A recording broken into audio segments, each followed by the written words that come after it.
Hey everyone, this is Hunter at Twin Pine Ford, and today I want to show you how to turn on and off the one pedal driving mode on this fully electric 2022 Polestar 2. So what you're going to do is come over to the menu here and select the car option, and then here you're going to see some different driving features. So on the bottom here, one pedal drive, there's standard, low, and off.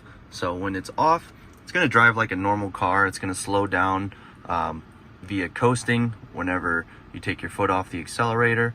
It's going to feel just like a normal car. And then if you put it on low or standard, what it's going to do is actually automatically brake while you take your foot off the accelerator. So it does this to help charge the battery more, and it can take some getting used to. So that's why it's good to go from the off to low and then to the standard. But once you get used to it, it's a pretty cool feature. You'll start to learn how to time taking your foot off the pedal based off how fast you're driving.